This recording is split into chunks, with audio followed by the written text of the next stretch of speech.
Hi guys. Never in my wildest dreams did I think I would be doing Facebook tutorials and snipping tool tutorials. But that's what today is. I just want to share with you some tricks that'll help you in navigating our Facebook page, which I know you all might know a lot of it, but I think some of you work primarily from your phone, and some of this stuff is a little harder to do on the phone. So I'm going to go to our page, and I do that from my laptop. I can go over here, and I've got a shortcut to elementary education. But if I didn't, I could go to groups, and here are all my groups. And here's a group, um, and what you can do, there's these, it says unpin. So you can unpin it and pin it. So that's how I'm getting it on my shortcuts, is by hitting that.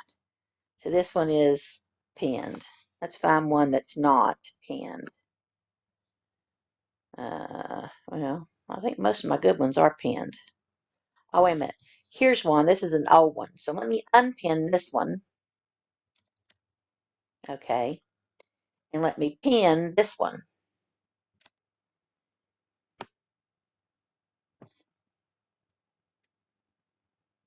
Now, when I'm on my home page, I can come over here, and that's how I've got that pinned over there. So let's go to our page. And when you get to our page, um, you see all these tabs here to the left. Discussion is where it usually lands by default, and that's where I post things and you post things, and that's what comes up on your phone. Chats, we haven't done that. We could have a group chat. I just haven't seemed to have a need for it yet. And I think you can do that too. Chats can be seen and joined by anyone. So you could actually start a chat with people in this group if you wanted to discuss a topic. Members, here's all the members of the group, and there are some faculty, although I don't think they follow it much. Here's our events, and I've been putting my live events on here. And so we've already had one we've got coming up tomorrow called a live rock. Just rock is alive. I have to do things to amuse myself. Anyway, if you've got questions, then you can just post them in this event and indicate whether or not you plan to come. And then I won't actually go into the event to go live because it doesn't have that as an option. You see, um, it's got all these other things, but it doesn't have live feed as an option. So I'm going to actually go live. But if you are on tomorrow, you'll get a notification. Okay, so let's go back. Oops, I went to home. So let's go back to our group. All right, so events, videos. So any videos that I've posted or anybody else have posted, that's where they are. Same with photos.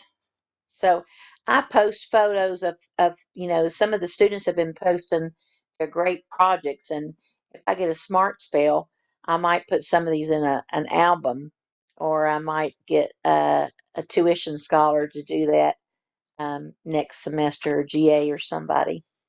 And so we could create albums, put all your projects in one album. And some of these photos are pretty good. The projects are phenomenal, but I've also got some informational ones here, uh, some things that I found.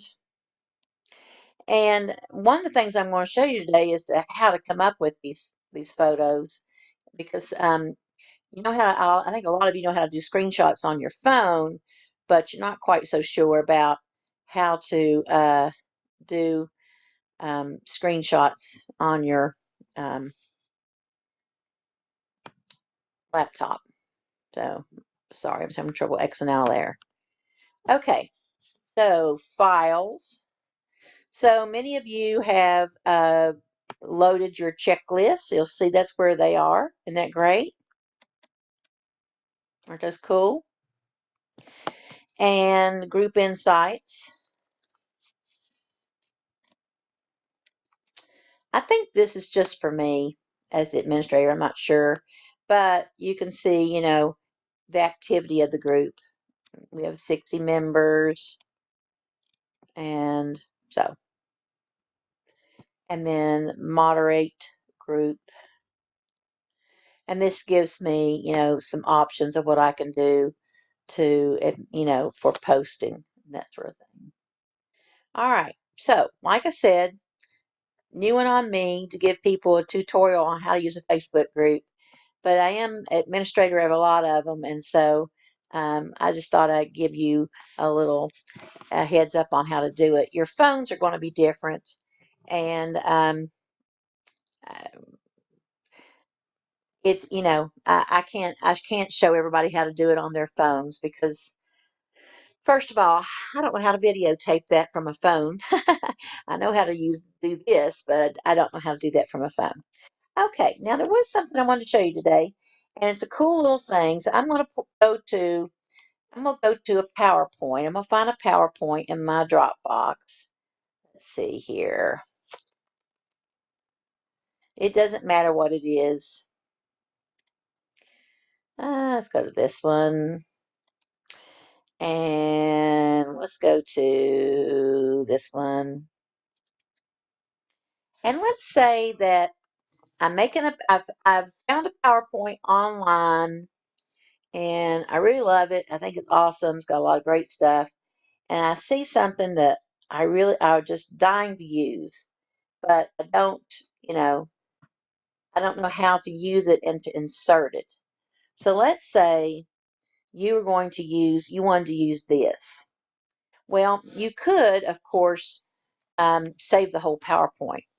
But another thing you can do is go down here on your search for your searching your programs. Oh, it thinks I'm talking to it. I'm not talking to you. You're going to search your programs. You can write in Snipping. It's a desktop application. Now, I'll be honest. If you're using a Mac, I don't know what you all do, but I know people do screenshots, and they might have a snipping tool, but this is not a Mac. Okay, so there's a snipping tool. See, it came up here. I'm going to move my picture over this way. So I'm going to click New, and now I just highlight the part that I want to keep. Then I'm going to File, Save As, and then I'm going to put it into, wherever I want to put it. I'll put it in Pictures for now. It always comes up as Capture, and you just name it something, and then Save, and it comes as a ping file. Now, a ping file is something that you can insert now into documents. So let's say you've got a document and you're working on your instructional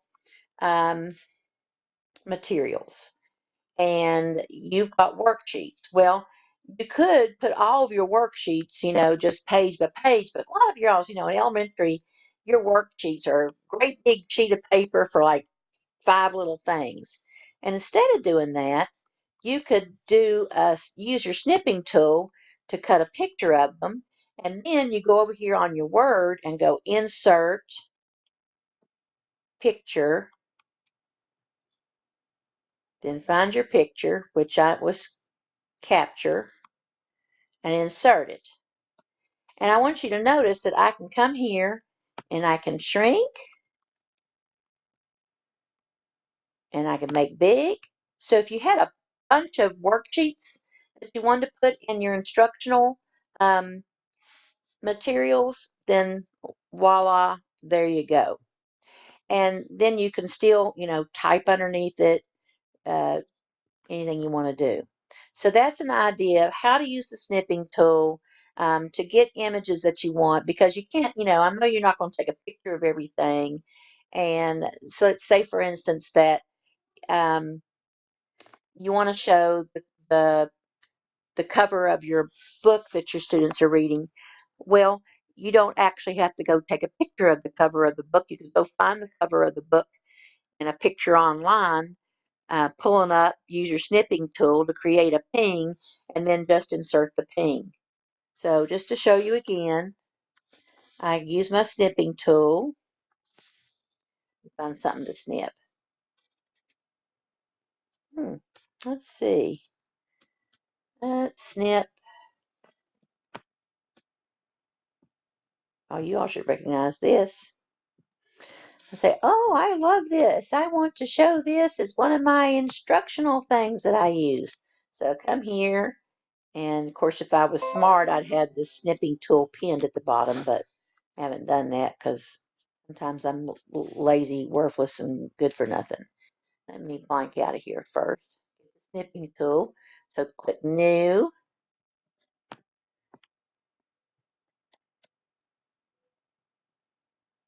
Da, da, da, File. Save as. You can save it as anything you want to save it as. Doesn't matter. I just keep using capturing over and over again for these that I'm going to throw out.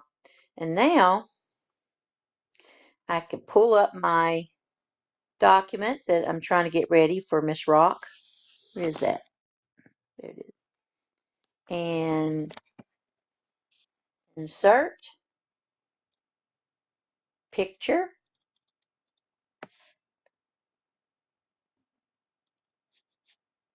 capture. That's what I named it. Voila. Okay. Hope that helps. Anyway, you're doing a great job, and you keep up the good work, and I will see you online soon. Bye now.